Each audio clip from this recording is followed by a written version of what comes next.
नमस्कार मेरे प्यारे बच्चों, आप सभी का मंसूर सर क्लासेस में स्वागत है। चलिए शुरू करते हैं आज की नई क्लास एक नई हेडिंग के साथ। Electric field intensity due to dipole, electric dipole. ठीक, हमने एक्सियल पोजीशन देखा है, हमने इक्वेटोरियल पोजीशन पे देखा है। एक्सियल पोजीशन, इक्वेटोरियल पोजीशन के बाद तीसरा होता है in any position. In any position in any position मतलब किसी भी स्थिति में, भैया किसी भी स्थिति में। इस बार ये नहीं है कि आप देखो, ध्यान से देखना भैया, मैं इधर बना रहा हूँ, छोटा सा है।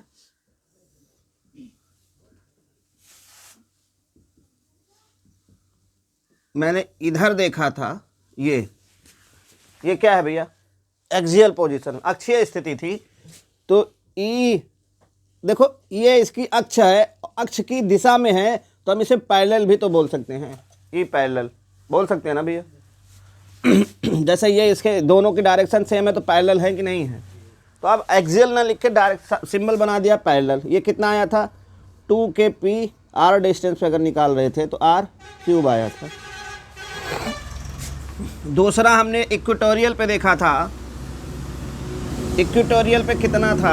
ये देखो, ध्यान से देखना बाबा। इक्वेटोरियल ये इसके परपेंडिकुलर है, तो मैं इसको ई परपेंडिकुलर बोल सकता हूँ। दोनों बात एक के जैसी थी, बस इसमें केवल क्या था? 2 नहीं था, निगेटिव साइन वेक्टर के साथ रहेगा। अभी मान लो मैं वेक्टर नहीं यूज़ कर रहा हूँ। बहुत बढ़िया, बहुत अच्छा, गुड माय डियर। इतनी बात तो क्लियर है ना भैया। ये दोनों मुझे केवल एक डायरेक्शन में जाने के लिए प्रेरित कर रहे हैं कि एक्सियल डायरेक्शन में ही जा सकता हूँ मैं, इधर इधर, और ये मुझे जो है परपेंडिकुलर जाने के लिए बोल रहा है। कहीं इधर निकालना हो, इधर निकालना हो, इधर निकालना हो, इधर निकालना हो, तो उसके लिए मेरे पास कोई फार्मूला नहीं, और वो हमारे बोर्ड के नज़रिए से भी इम्पोर्टेंट नहीं। लेकिन हम पढ़ लेते हैं। आप यहाँ पे स्टार मार्क कर लेंगे। क्या कर लेंगे भैया? Star hashtag. ये इसलिए है कि हम पढ़ तो रहे हैं, ये इसका हमारे बोर्ड से कोई लेना देना नहीं है। लेकिन कंपटीशन में ये सवाल आएगा। हम कंपटीशन का लिए भी देखते चल रहे हैं, थोड़ा सा अपनी न्यू बना रहे हैं। ठीक भैया, ये समझ में आए तो वाह वाह है, ना समझ में आए तो कमेंट करना सर ना है, फिर आगे देखा जाएगा। है मज़ा नहीं आ रहा। चलिए फिर शुरू करते हैं। किसी भी डायरेक्शन में चलने के लिए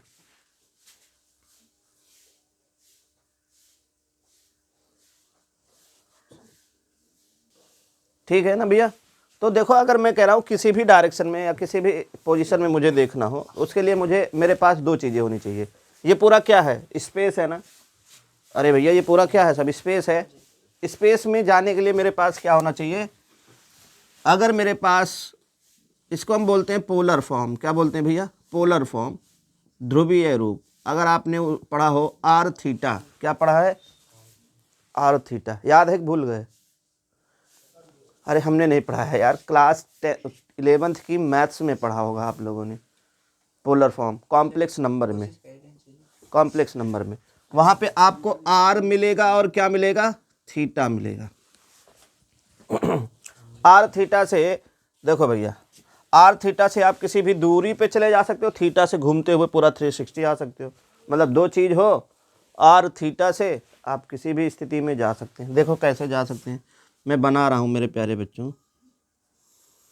ये क्या है? राम सिया राम सिया राम सिया राम, जय जय राम। ये भैया क्या है? बाबू सोना, ये क्या है? इलेक्ट्रिक डायपोल है। ओ इसका सेंटर है। मैंने मान लिया आर दूरी पर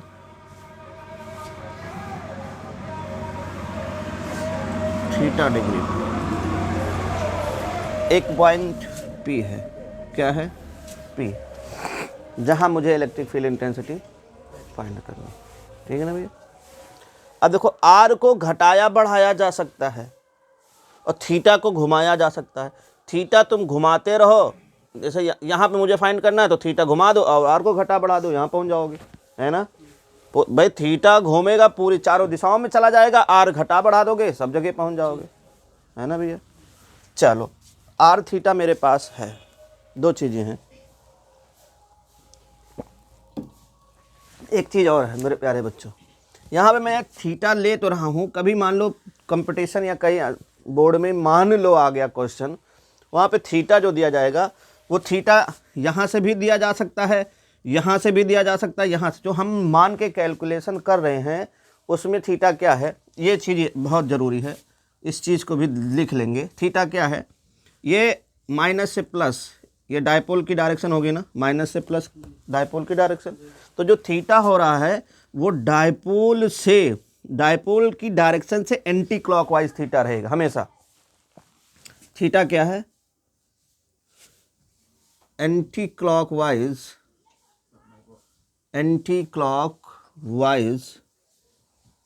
from the direction of dipole, from the direction of dipole movement. इतनी बात तो हमेशा याद रहेगी, नहीं याद है तो ये बात याद रखो, माइनस से प्लस की ओर कोई हमारा द्विध्रुव आघूर्ण है, उस द्विध्रुव आघूर्ण से थीटा बनाएंगे और घड़ी के विपरीत दिशा में anti clockwise direction of electric dipole movement, ये ठीक। अच्छा इतनी बात क्लियर है। मान लो मैंने कहा कि इसको मैंने प्लस कर दिया और इसको मैंने माइनस कर दिया, जो भी क्वेश्चन होगा, तो इसमें डायपोल की मूवमेंट ये होगी ना।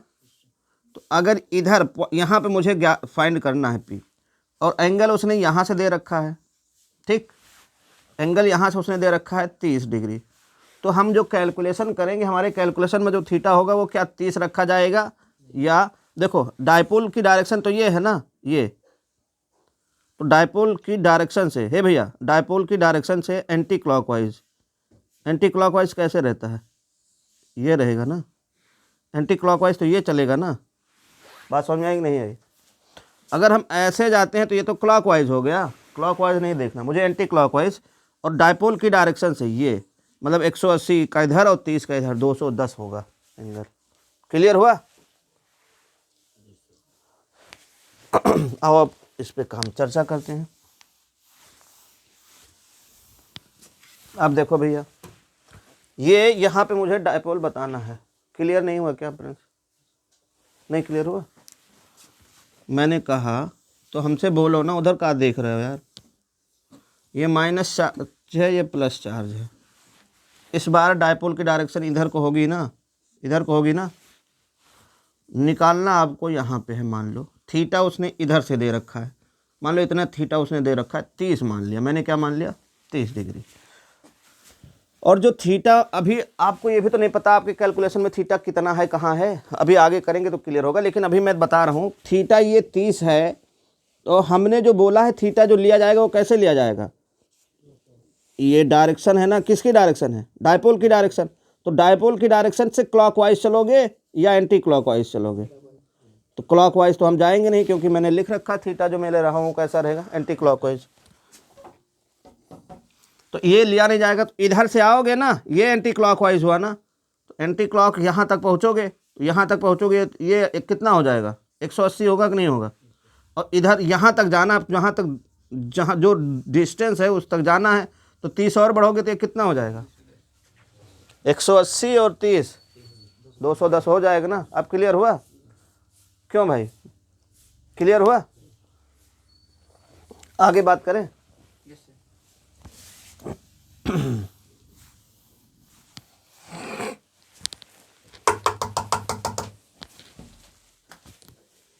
आगे देखो भैया, बहुत ध्यान से देखना मेरे प्यारे बच्चों, एक इसमें केवल समझाना और समझना, इसलिए मैं अभी बहुत टाइम लग रहा है, हर एक पॉइंट धीरे धीरे समझा रहा हूँ। ये ना एक्सियल पोजीशन पे है और ना ही इक्वेटोरियल पोजीशन पे है, और मुझे फार्मूला केवल क्या पता है, एक एक्सियल का और एक इक्वेटोरियल का, एक अक्षीय स्थिति का पता है और एक निरक्षीय स्थिति का। ये ना अक्षीय में है ना निरक्षीय में, किस में है ये पता नहीं किस दिशा में है। तो हम क्या करें कि कुछ ऐसा जुगाड़ लगाते हैं कि इस सिस्टम को तोड़ लेते हैं अक्षीय में और निरक्षीय में। इसको मैं एक्सियल में और इक्वेटोरियल में तोड़ लेता हूँ, क्योंकि हम दो चीज़ों के लिए बहुत ज़्यादा आसान कंफर्टेबल महसूस करते हैं। कौन सा? एक्स डायरेक्शन और वाई डायरेक्शन। लेकिन यहाँ एक्स और वाई नहीं है। लेकिन गौर से समझो, अगर पैरेलल वाली को एक्स मान लिया जाए, परपेंडिकुलर को वाई मान लिया जाए, तो ये दोनों भी तो एक दूसरे के परपेंडिकुलर ही होते हैं, एक्स वाई बना ही जाएगा। तो एक्स वाई यहाँ तो नहीं बनेगा, लेकिन हम उसको एक्सियल और इक्वेटोरियल बना सकते हैं, परपेंडिकुलर और समांतर बना सकते हैं, पैरेलल। देखो कैसे, ये डायपोल है, ये डायपोल है तो ये हम बोल सकते हैं ये डायपोल है। अब हम डायपोल की बात नहीं करेंगे, डायपोल मूवमेंट की बात करेंगे। ये क्या है? डायपोल मूवमेंट है ना, और ये थीटा बन रहा है ना इधर की ओर, तो ये पी है। मैं इसका इधर की ओर कंपोनेंट ले लेता हूँ, इधर की ओर कंपोनेंट मैंने लिया तो क्या बना? P cos theta. जहाँ से थीटा बना है उधर की तरफ जो आएगा वो क्या आएगा? पी कॉस थीटा, है ना भैया। और जहाँ से पी कॉस थीटा होता है उसके परपेंडिकुलर क्या होता है?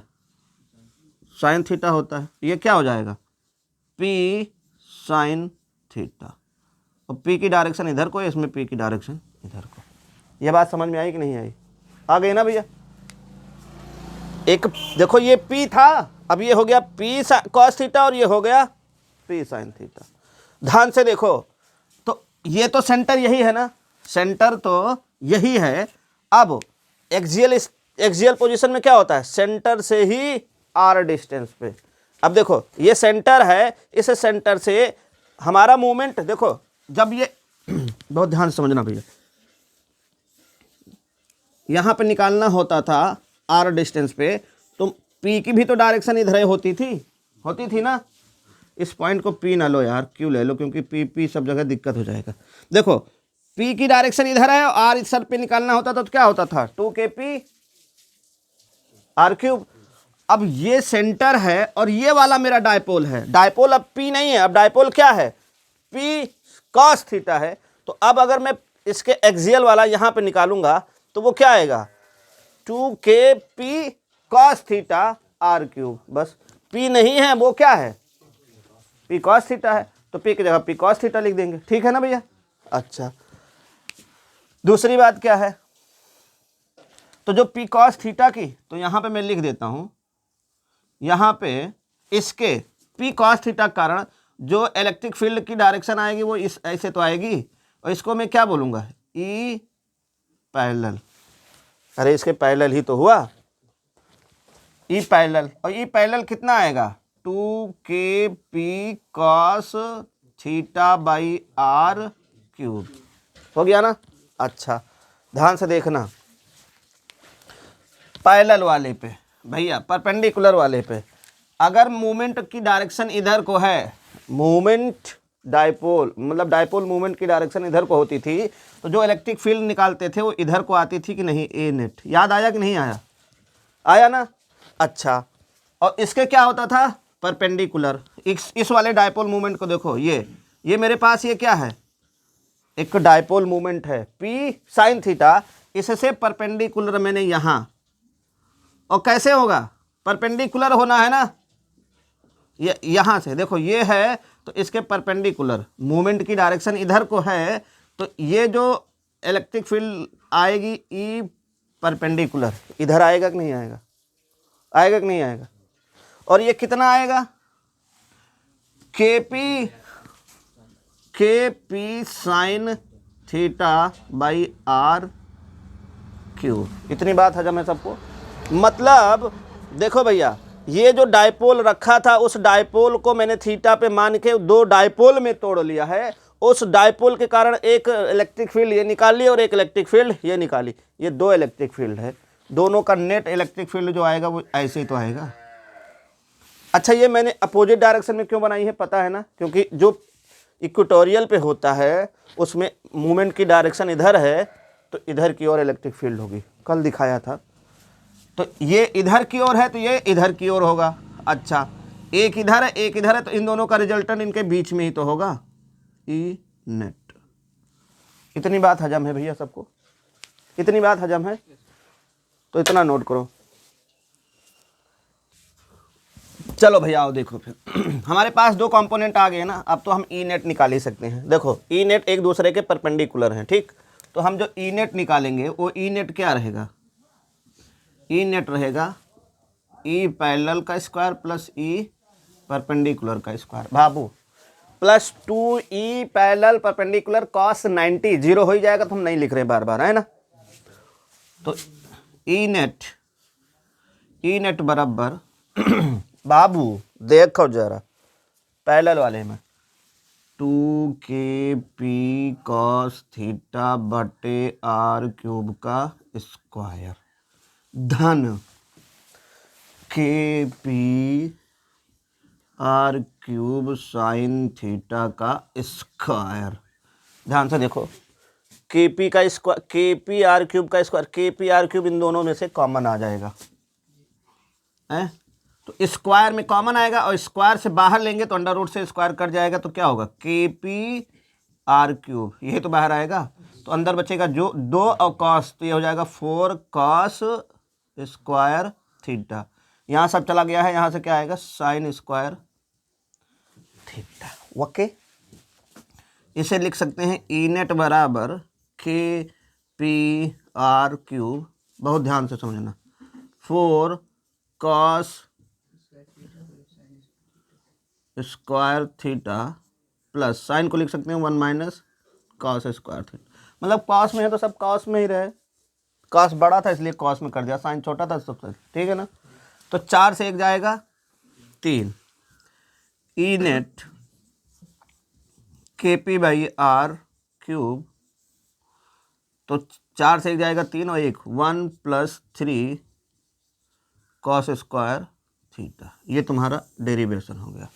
अब देखो ध्यान से, जो एक्सियल पोजीशन आया था यहीं से, एक्सियल पोजीशन मतलब उसी दिशा, मतलब थीटा जीरो कर लो, जब थीटा जीरो क्या होगा, तो cos इसकी वैल्यू 1, तो 3 1 4, 4 का under root 2 kp r cube आ गया, है ना।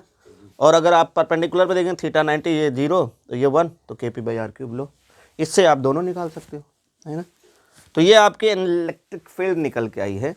अब जैसे आपसे पूछे कि इलेक्ट्रिक फील्ड जो दूसरी वाली बन रही है वो किस डायरेक्शन में है, तो देखो ध्यान से किस डायरेक्शन में है, थीटा तो ये है, इधर जो है फाई घुमा दो, थीटा प्लस फाई आएगा ना, डायरेक्शन अगर पूछेगा तो थीटा प्लस फाई कैसे निकलेगा, इतना तो मुझे दिया ही रहेगा सवाल में, फाई निकाल लेना है। तो अगर फाई निकालना है, बहुत ध्यान से देखो मेरे प्यारे बच्चों, तो ये मुझे पता है और ये है ये ऐसे है ना, इसको पैरेलल शिफ्टिंग करा के इधर ला के रख दो, तो यहाँ से tan फाई लगा दो, tan फाई बराबर क्या आएगा, tan phi e perpendicular by e parallel. अरे भैया लंब बटे आधार दिख रहा है ना भैया, तो पैरेलल वाली है kp sign theta by r cube, और इधर वाला है 2kp cos थीटा बटा r, ये मरेगा r क्यूब से, kp मरेगा kp से, साइन बाई cos, तो यहाँ से आ जाएगा tan फाई बराबर 1/2 tan थीटा, ठीक है ना। और टोटल डायरेक्शन जो देनी होगी, तो डायरेक्शन इधर बता दे रहा हूँ, ये तो डायरेक्शन क्या हो जाएगा, थीटा प्लस, अरे भैया थीटा तो ये रहेगा और फाई यहाँ से निकाल लोगे। आपसे अगर पूछ ले किस डायरेक्शन में इलेक्ट्रिक फील्ड हो रही है उसकी बात कर रहा हूँ मैं, डन है ना। ओके, नोट करो